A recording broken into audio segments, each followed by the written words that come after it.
Please welcome, first time at talent, Cara Lopez Lee. It's 1999.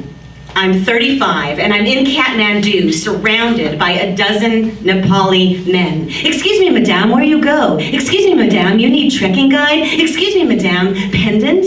This guy swings a pendant before my eyes. You see? Very beautiful. And I'm like, no thank you, no thank you. But they keep closing in until I go from panic to rage. And for the first time in my life, I shout, I would like to be alone, please. Nobody moves. So I run for it. And the pendant guy shouts after me, you will spend your whole life alone. So for the next few seconds, I am completely frozen amid the temples of Durbar Square. And because that guy predicted the one thing that I have carried with me everywhere I go, this horrible fear that I will spend my whole life alone. And sure enough, over the next few days, I am searching for a trekking partner all around the streets of Kathmandu. A trekking partner, this is falling down. Oh, there it goes, all right. I'm searching for a trekking partner and I cannot find a soul to go with me. But I refuse to let the curse of the pendant vendor stop me. And so I decide to trek alone. And when I start on the trail on the Annapurna circuit, which is a 3-week trek, I fall in with a group of other trekkers. And we, about a week and a half later, are about to cross over the nearly 18,000-foot pass when it hits me. The pendant vendor did not curse me. He simply predicted the truth. I am going to spend my whole life alone. Here's the thing. The night before we go over the pass, we hear this horror story about this guy who tried to go over the pass, and he was separated from his group, and he developed altitude sickness and got very confused, and he fell. And his body was not found for weeks because he was alone.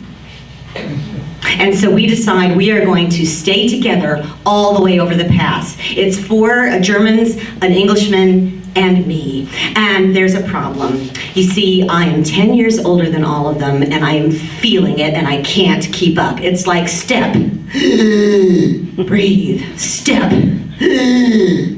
And the girls are like, Mama Cara, are you okay? Yeah, that's what the German girls call me. Young girls, alpha girls, and I manage a thumbs up. But 5 hours later, I see the colorful prayer flags radiating like the remains of a ragged circus tent. I have reached the summit, and it would be a beautiful place to pray if only I could breathe. So how did I get here? Well, my last known address was in Anchorage, Alaska, which was the only place that I could get a TV reporting job right out of college. But by 35, I was supposed to have a big anchor job in the lower 48. By 35, I was supposed to have a husband, kids, a dog. Instead, I had alcoholics. Alcoholic number 1 was also bipolar. So one night he would say, I love you, baby doll. And the next night he would say, well, you should know better than to believe anything I say during a blackout. So somewhere between our on again, off again, I ended up, going on to the next guy, and that's when alcoholic number 1 accused me, Cara, you just can't spend 5 minutes alone. That's why you're going to end up old and alone. Yeah, him too. So alcoholic number 2 was the sweetest guy ever. He was the kind of guy who would, get drunk and make me chocolate-covered strawberries. But he said, Cara, I don't believe in marriage. And a friend of mine suggested, Cara, time to freeze your eggs. But I decided that I needed the time to find God or myself or anything but another guy. So I decided to run away and trek around the world for a year alone. And everywhere I go on this journey, I pray the same prayer. Please, God, show me the purpose of my life. And right now I have a bigger problem, though, to concern myself with because I'm at 18,000 feet and there are no toilets. So here's me on the path to enlightenment. I am peeing out in the open where everyone can see, squatting between a rock and a hard place. To one side of me, soaring brown rock, to the other, a soaring white hard place. And after I'm done, there's no time to pray because my friends are already running down the other side of the mountain without me. And I'm like, yeah, fuck you too. And then I run after them because it's true. I can't spend 5 minutes alone. So after that, the next day, I wake up and I am really depressed because I have summited, now what? And that's when we all walk to Muktanath. So Muktanath for Hindus and Buddhists is the destination of a sacred pilgrimage. Muktanath means Lord of Salvation. That's the Hindu god Vishnu. And at this temple complex, there is this eternal flame, and it's caused by a gas pocket in the mountain that rises up through a mountain spring, and it bubbles to the surface and has set the water on fire for millennia.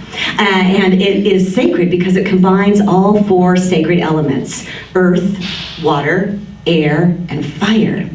But all the way to the temple, one of the German girls, Charlie, is bitching about Hinduism. She's an atheist, and she's like, did you know that the Hindus have 3,000 gods? I mean, how do you know which god to pray to? It's a logistical nightmare. And I'm thinking 3,000 gods sounds awesome because always someone to talk to. But when we get there, maybe not so much anyone to talk to because it's a ghost town. So Muktanath, these temples are really just a collection of whitewashed hovels, and there are almost no pilgrims. There is a sadhu in orange robes meditating out in the courtyard, and a sadhu is a Hindu ascetic who has renounced all worldly things. And this guy says, I walk from India 180 days. Wow. Why? I ask. But that was the extent of his English. So moving on from the guru with no answers, I go to the next courtyard where there are 108 fountains, all shaped like boar's heads and all spewing sacred spring water from their mouths. And the pilgrims consider it a blessing to run underneath all 108 fountains. And I watch a woman in a sari do this, and she emerges just shivering and spluttering, and I'm like, no ice water baptism for me, thank you. I just want to see this flame that never dies. But my friends and I asked the few pilgrims, where it is. It's like sacred flame, and they all respond with some version of not possible. So we give up. And as we're leaving, I see this procession of prayer wheels. And a prayer wheel is a metal cylinder that's filled with mantras, and when you spin it, it sends your prayers spinning to the heavens. And I say, hey guys, let's spin the prayer wheels. But there are a lot of prayer wheels in Nepal. So my friends are all been there, done that, and they ditch me again. But I decide I can prove that I can spend 5 flippin' minutes alone. So I stay behind and spin every last prayer wheel. Please, God, show me the purpose of my life. And they end at this humblest hut of them all, no signs of life. And just when I decide nothing to see here, that's when this woman appears out of nowhere. And she beckons me to the door. Curious now, I go inside, and the room is dark, it's devoid of decoration, nobody in there, there's just a few guttering candles. So I light one. Please, God, show me the purpose, yada, yada, yada. And then the woman appears again and points at the floor. And I see this little box, and it has a little screen in it. Curious now, I get down on my knees, and I'm like, I don't see anything except a puddle. And then I see a blue flicker. Oh, holy flame, holy fire, eternal fire. And she nods, smiling, and then I look again. That's it. Because you see, this miraculous flame is about the size of a pilot light for a gas stove. Yes, this is it, my moment, alone, with God's eternal pilot light. And I bust out laughing, and then I run to tell my friends. Like I'm telling you now. Like I've told my husband 100 times. That's right. Remember the guy who made me the chocolate-covered strawberries? Well, he used his year alone to decide to quit drinking, and he discovered, miraculously, he does believe in marriage. But he still has trouble believing that sometimes I like to be alone. That's when I find God, who is only an inch tall and likes to make fun of me. Thank you. Yay!